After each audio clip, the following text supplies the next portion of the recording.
Nah, gue buka dulu secara resmi. Bismillahirrahmanirrahim. Assalamualaikum warahmatullahi wabarakatuh. Waalaikumsalam Eh, warahmatullahi wabarakatuh. Perkenalkan nama gue, Waalaikumsalam warahmatullahi Waalaikumsalam wabarakatuh. warahmatullahi wabarakatuh. kenalin nama gue Zulfikri Taswin. Gue ketua angkatan 2017. Gue juga IMSI. Gue di Departemen Dikti. Pengembangan skill dan kajian ilmiah. Gue selama ini udah programming dari sebelum masuk SIU udah nyoba-nyoba programming, tapi secara pribadi sih gue ngerasa belum terlalu jago-jago amat sih. Hanya gue kenapa mau buat ngajar karena selagi ngajar gue juga belajar. Jadi sebenarnya ini sebenarnya buat diri gue sendiri.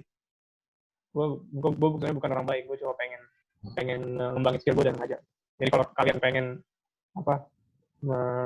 pengen skill programmingnya bertambah, emang harus nanti coba untuk ngajarin orang. Pemahaman programming lu diuji di situ. Oke, jadi daripada kita habisin waktu ntar mau maghrib juga, langsung aja kita ke Java ya. Kan di sini semua pakai Java. Nah, kalau kalian pengen melakukan programming itu nggak harus download banget sebenarnya. Ada namanya notebook, ada namanya IDE online atau kayak tempat lingkungan untuk pemrograman secara online. Jadi dari website bisa. Dan biasanya orang udah pakai gitu, pakai cloud atau pakai kayak gini. Kalau gini sih buat latihan doang. Tapi kalau cloud itu buat benar-benar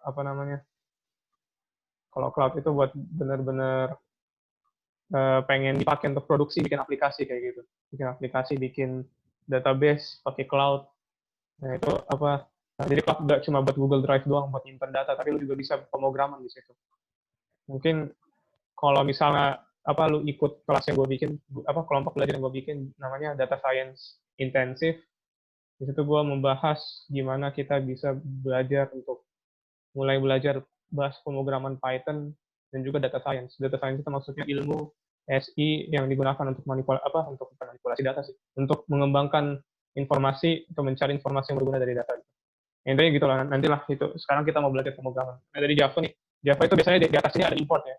Misalnya kayak ada import java.utils atau import java.io, itu semua kayak codingan bawaan untuk kayak istilahnya itu lu harus kalau lu nyalain laptop lu harus siapin dulu OS-nya kayak gitu. Nah kalau ini sebutannya dia library, jadi harus mengimport library-nya dulu. Lu harus ambil dulu library-nya, semua yang codingan bawaan yang dibutuhkan itu, dan jawabannya bisa berfungsi. Biasanya ada di atas ini kan import. Mungkin gue bisa sekalian buka sih.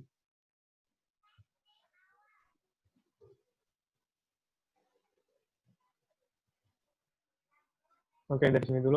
Jadi di sini biasanya biasanya codingan awal paling awal Java ya. Di sini ada public class, my class, bla bla bla. Public itu maksudnya ya artinya bisa diakses publik gitu. Artinya codingan lu di sini itu bisa diakses oleh orang-orang dengan seandainya mereka ingin mengaksesnya tidak pakai import, atau bisa diakses oleh codingan lain di file-file codingan lu gitu. Misalnya lu simpan ini jadi sebuah file namanya codingan gue.java gitu kan. Bla bla bla titik Java gitu.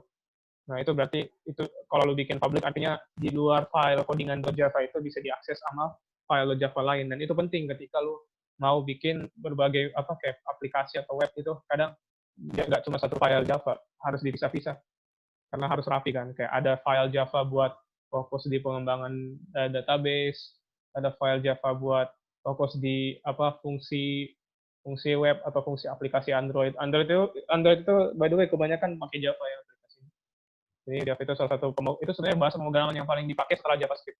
Nomor satu kan Java, nomor satu JavaScript, nomor dua. Jadi gini, ini sintaks itu maksudnya punya penyebutan doang. Ada public, tadi public itu artinya ya itu dia mau buat scope-nya, buat jangkauannya seluas apa bisa diakses codingan lu gitu. Lalu kelas itu maksudnya cuma menunjukkan bahwa dia itu sebuah fungsi dalam fungsi objek dalam pemrograman. Nah, saya melihat pemrograman itu seperti yang data science kemarin sih udah lihat sih, tapi gue melihat pemrograman itu seperti fungsi matematika ya. Orang mungkin berbeda, tapi kalau gue yang paling gampang itu buat dijelaskan, terutama untuk anak SMA, untuk ya Allah ini masalah. Ya Allah, kalian. Ya, kayak gini lah, fx sama dengan y kan. Direkam lagi nih. Jadi kalau misalnya pemrograman itu kalian kan juga baru lulus dari SMA, dan pasti diajarin kan fungsi. Fungsi itu salah satu salah satu sub mata pelajaran dari matematika kan. Di mana kalian itu harus disuruh mencari hasil dari fungsi tersebut. Ya kayak gitu sama. Ya lu ketika di program ini ada public class apa semua, ini public class my class ini bisa lu samain dengan F di sini nih. Di search bar yang gue taruh. Ini kelihatan kan ya? Search bar gue, screen gue ini kelihatan kan? Kelihatan, Bang.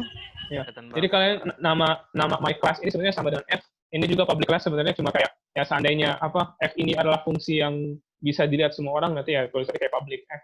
Jadi sebenarnya ini cuma kayak dalam fungsi. Biasanya itu lalu ini dalamnya ini kan nama fungsinya, judul fungsinya. Nah, dalamnya ini ada instruksi kan. Biasanya kalau instruksi nggak cuma ya kan, biasanya kayak ada y plus 2 lalu kurang 10 kayak atau apa kayak gitu kan, ada instruksinya gitu, yang dimana variabel yang dalam x ini lu masukin ke dalam sini kan, dalam y-nya dioperasikan ke dalam fungsinya gitu.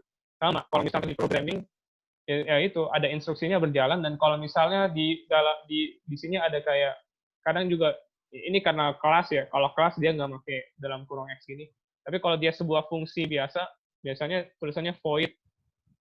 Nah, kalau di Java juga bisa void gini. Lalu nama fungsinya, misalnya nama fungsinya juga my class gitu. Tapi ada buka kurungnya gini. Terus itu dia buka lagi dengan kurung awal gini. Nah, berarti di sini dia bisa menerima X itu tadi. Sama kayak kayak gini nih. F dalam kurung. Dia masih menunggu adanya variabel yang bisa dioperasikan dalam fungsinya gitu. Masih ingat kan sebenarnya di sini fungsi? Ada yang lupa nggak? Ada yang lupa sama semua pelajaran SMA-nya? Mungkin sedikit lupa. If ya bang, nanti. Iya, pokoknya fungsi buat menjalankan sesuatu gitu. Kayak, Iya, ya itu kalau misalnya ada variabel namanya apel gitu. Apel, habis itu di sini instruksinya itu apelnya dimakan gitu. Atau terserah deh, y dimakan gitu. Nah, berarti apel ini akan dimakan mengganti ya gitu. Sebagai variabel yang akan dimakan. Ini cuma variabel doang. Apel itu variabel yang diminta. Tapi kalau dalam pemrograman kita nyebutnya parameter. Gitu. Jadi kalau yang masih ingat fungsi ada x, baru ada kayak y plus 2, y kurang 2 gitu. Berarti kan y-nya itu masuk ke dalam instruksinya, y-nya itu diganti dengan x, diganti parameternya kayak gitu. Oke lah. Jadi di sini kita juga bisa lihat, ini void main. Ini juga nama fungsi. Parameternya itu string, jadi artinya dia harus meminta string. Jadi di Java itu kan di pemrograman itu ada namanya tipe data. Ini nggak cuma bit dan gigabit, terabyte, bit byte, ya nggak cuma itu doang. Tapi dalam pemrograman itu bit ada namanya tipe data. Jadi dalam satu berapa bit itu ada kayak berapa angka, ada karakter, ada angka desimal, ada bilangan bulat. Nah, kalau bilangan bulat itu disebut integer atau biasanya disingkat int kayak gini kan. Kalau misalnya dia satu huruf gitu dia disebut char. Kalau dia banyak disebut string. Nah, di sini dia mintanya string, berarti itu dia minta huruf banyak itu. Dia minta itu, pokoknya gitu. Dia minta sebuah instruksi. Dia nggak boleh hasilnya 0 gitu. Kalau enggak ya fungsinya nggak bisa jalan. Lalu ada float itu artinya untuk bilangan desimal. Itu namanya tipe data ya. Nanti kita bahas di sini. Jadi di sini dia minta kalau di sini soal dia minta input dia minta bagian yang hilang. Nah, ini sebenarnya fungsi ini paling basic ya di pemrograman hello world gitu. Jadi dia kalau di Java sebenarnya beda-beda sih. Kalau di C dia print, kalau di Java dia harus kayak gini. System.out print line. Tapi sebenarnya cuma print, ini cuma bawaan aja, nggak usah terlalu dikirim. System.out print line ini cuma karena yang bikin Java itu memang dia nggak bikin sengaja, kenapa dia nggak bikin ringkas, mungkin emang nggak bisa ya, karena keterbatasan waktu itu, tapi nggak dibikin ringkas. Kalau sekarang mah bahasa pemrograman gampang, tinggal print aja misalnya. Print line hello world ya, nanti yang outputnya yang muncul hello world. Mungkin gua harus buka ini ya. Aduh, udah maghrib tadi. Ya mungkin kita lanjut lagi habis maghrib, itulah. Nanti habis maghrib. Lalu 3 soal lagi dah, 4 soal lagi. Lalu ada komen. Ini kalau mau bikin komen kayak gini, komen itu fungsinya cuma buat lo ngasih tahu apa codingan lo gunanya buat apa gitu. Atau kayak lo cuma mau nunjukin ada sesuatu yang terjadi. Pokoknya buat instruksi lah. Pokoknya kayak tambahan aja gitu. Tapi nggak akan ada dampaknya sama codingan. Dia cuma buat nunjukin buat lu pengen kayak kasih pesan buat orang yang ngebaca codingan kayak gitu lah. Lalu ini variabel. Nah, variabel misalnya di sini dia minta kita membuat sebuah variabel namanya car name lalu isinya Volvo. Nah, ketika membuat variabel atau tipe data, ya lu harus tulis dulu. Kalau di Java itu lu harus tulis apa bentuk tipe datanya. Kalau string berarti dia minta karakter kan, huruf-huruf gitu, kumpulan huruf. Nah, dan ketika lu sudah tulis tipe datanya apa, tipe atau tipe variabelnya apa, lu harus tulis juga nama variabelnya, biar gampang untuk diakses gitu. Jadi kayak kalau di fungsi kan X kan, lu bisa aja tulis cuma X doang boleh. Itu cuma judulnya aja gitu, biar tahu judul ini isinya ini gitu. Nah, judul car name isinya Volvo, nama mobil isi nama ininya Volvo kayak gitu. Jadi ini tipe datanya berarti string, kayak gitu ya. Begitu pula dengan seterusnya ada integer. Di sini dia minta max speed, ini kecepatan nih. Itu dia mintanya integer, angka. Tipe datanya integer. Judul angkanya itu apa kecepatan. Lalu ada nilai 120 dan seterusnya. Ini kayaknya ini udah paham semua kan lah ya. Udah semua paham lah ya. Ini integer. Dia mintanya apa hasil dari 5 tambah 10. Oh, berarti ini mintanya X karena di sini mintanya X juga kan. Berarti X itu berapa? 5 dong. Ya udah. Ketika di apa minta outputnya dipakai pakai fungsi ini system.out line X plus Y. Akhirnya muncul udah 15. Habis itu diminta untuk apa bikin sebuah variabel Z, ya sama aja bikin bikin variabel integer judulnya Z. Z itu nah ketika membuat variabel atau tipe data variabel itu sih bilangnya, ketika membuat variabel lu bisa juga ngambil variabel lain ya, contohnya variabel lain apa sebelumnya lu udah mendeklarasikan X dan Y. Ini by the way nama prosesnya deklarasi ya, kayak lu dari awal sudah mendeklarasikan bahwa saya berbahasa Indonesia gitu. Jadi nggak boleh lagi pakai bahasa lain. Kayak gitu maksudnya. Jadi kayak di sini X sama dengan 5. Berarti ya boleh aja sih nanti X-nya diganti. Tapi maksudnya artinya lu membuat sebuah variabel gitu biar bisa dipakai. Nah, lu ketika membuat variabel lu bisa aja gabungkan variabel lain di dalam variabel tersebut.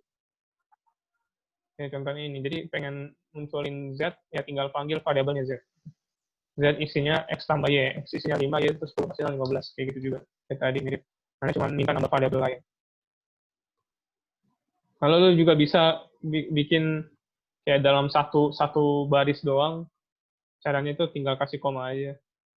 Lalu diakhiri dengan jangan pernah lupa, kalau di Java dia minta titik koma ya. Bahasa pemrograman lain nggak butuh sih, tapi kalau di Java butuh titik koma. Itu tinggal panggil deh. Hasil dari X plus Y plus Z. Sama dengan 61. Ini udah semua ya. Ini berarti bilangan bulat, integer. Ada yang kurang paham nggak? Ini float berarti bilangan desimal. Ini char karena dia cuma satu huruf, bukan banyak. Kalau banyak dia disebut string X. Kalau banyak dia disebut string. Nah, oh ya, ini juga ada tipe data satu lagi. Dia untuk menunjukkan bahwa ada kondisi benar atau salah gitu. Kenapa butuh benar atau salah? Karena kadang kalau dalam variabel kalau misalnya lu bikin jika maka, kadang kan lu harus bikin sebuah kondisi di mana ada status kayak codingan ini bisa dipakai atau enggak, atau ada sebuah variabel yang kadang mintanya lu harus muncul gitu, kayak harus banget muncul variabel tersebut. Nah, lu pakai ini, lu pakai boolean. Boolean itu untuk semua variabel true atau false. Jadi kayak ketika membuat tadi if and else kan jika maka, jika boolean sebuah my bool itu benar, berarti codingannya berjalan. Kalau enggak, berarti nggak berjalan kayak gitu. Jadi intinya lu kayak butuh sebuah kondisi kadang-kadang. Dan kadang kalau nggak mau pakai if bisa juga. Tinggal boolean, menunggu booleannya aja. Tapi ya if paling universal sih, paling sering dipakai. Satu soal lagi baru kita sholat. Nah ini di sini jangan ini deh. Ini aja lah. Ini disuruh minta munculkan outputnya hello world bila X lebih besar dari Y. Ya udah ini gampang. Jika X itu lebih besar dari Y, muncul outputnya kayak gini. Ya kan? Ini cukup mudah sih. Nah, kalau misalnya dia sama, if X sama dengan sama dengan ini nanti gue jelasin deh habis sholat. Bedanya sama dengan, sama double, sama dengan. Kalau harus tulis else. Kalau misalnya ada kondisi yang lain selain kondisi utamanya, ya lo terus pakai else gitu. Oke, kita sholat dulu ya. Kita lanjut. Oke bang. Oke bang, sip. Kita lagi habis sholat kira-kira 6.15. Assalamualaikum. Siap. Bang, siap. Waalaikumsalam. Salam.